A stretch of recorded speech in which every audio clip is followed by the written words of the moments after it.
Shalom, shalom, shalom, shalom. I thought I would just come on here for a minute to talk about this coronation that's taking place over in Europe among the Europeans. Spent a little time in the mountains today and just kind of thinking, trying to really understand what's happening in the world and how Europe and the Europeans who have conquered the Americas, how they are trying desperately, strategically, to remain the world superpower. And for a long time, I thought that, well, first, I mean, it's hard to even imagine with the power that the Europeans have wielded all this time, that we would even have this kind of a discussion, in my lifetime. But it's obvious that there is a push to maintain supremacy. And the reason why I'm bringing this up is because obviously these Europeans are getting ready to have this coronation for their king. And I was always under the impression, because this is what they would tell us, they would say that the quote-unquote royal family doesn't really mean anything. It's just symbolic. They're just figureheads. They just basically represent blah, blah, blah, blah, blah. But I'm starting to have a different view of that. I'm starting to see that the so-called crown has a lot more power and authority connected to it than the Europeans would like to admit. And another thing that I've discovered was that it's not just in platitudes and words, in flowery speeches, but there is a call for a pledge of allegiance to the king. A pledge of allegiance to the king. And I believe there is going to be, during the coronation, now I could be mistaken, and obviously this is for educational purposes, so I'm just mentioning a few things, but I think I heard that they are going to ask everybody watching to pledge allegiance, and then they are asking for nations of the world, nations, to pledge allegiance to the crown. And once again, it's very interesting that there are several nations that have pledged allegiance, and not only have they pledged allegiance with their mouths, but they have actually put their pledge of allegiance in writing.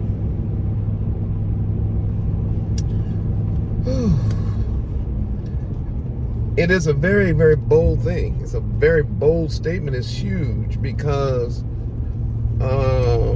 one, I thought I shouldn't say we, I thought the Europeans fought a battle, a war, bloodshed, in order to be disconnected, to gain freedom from that whole system of a king and a queen or a crown. And that we were supposed to be a people who celebrated, and I know what you guys are gonna say, but I'm just using it for the term, for democracy and freedom, right? And then here comes a coronation of this man, and all of a sudden, the whole world is not the whole world, but the world of Europeans are pledging allegiance, and you'll be shocked who's on that list. And those of you who are still operating in world religions, to see whether or not this is a beast move, to try to understand whether or not this is a Babylonian move, because I've been preaching this for a long time now. I've been telling people that when we look into the European powers that rule the world, we're looking at two things. You're looking at a government, and you're looking at you're looking at a beast government, and I'm using the word out of the Bible, and you're looking at a beast religion. And what to me is very powerful is that right in our face, we are starting to see, in the midst of these beast wars that's going on in the world right now, we're starting to see the world religions and the world governments coming together at this coronation, so that you see the beast in full effect. Yeah, ain't nobody fighting nobody during this coronation. No, all the world religions, the leaders of the major religions of the world, have all signed documents, papers, letters, and are making statements and are performing religious rites, and which is religious rituals, and sending so-called prayers from their religious circles and their religious texts and things like that towards this crown, and pledging allegiance to it, and obviously their loyalty to it. So what does that mean for the people who follow these world religions and these spiritual, so-called spiritual leaders? It means that they have openly and publicly, I'm not talking about now if you're waking up to the truth as the nation, as the people of Israel, according to the Bible. I'm talking about the religious leaders of the world and of every major so-called Christian denomination, so-called Buddhist, so-called Judaism, whether it is Islamic or whatever. All the religions of the world, all the major world religions have all signed in and have all pledged allegiance. Allegedly, they have all agreed to, all the leaders have agreed to participate in this coronation.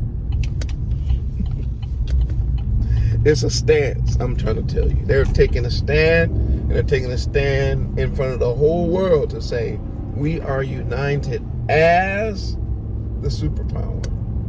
And as I mentioned before, so you have the world religion, and you have the world government coming together and showing the world that they are all together and they're all on the same team. It is actually one. And behind it all, obviously, is not our king Hamashiach, but behind it all is Hasatan.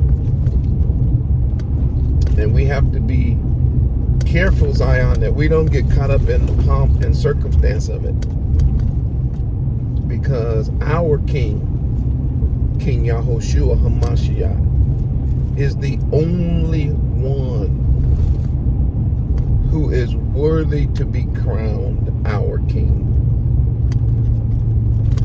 He is the only person that we pledge our allegiance to.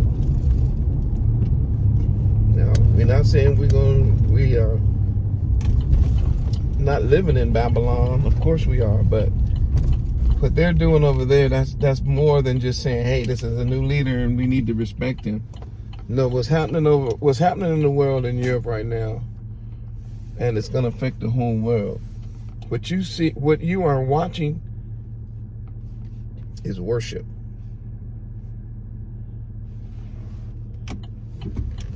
You heard me. What you're watching now is worship. I'll have more to say on another video. Whoo-wee. That is a picture of worship. Don't get caught up, Zion. Our King is coming. Shalom.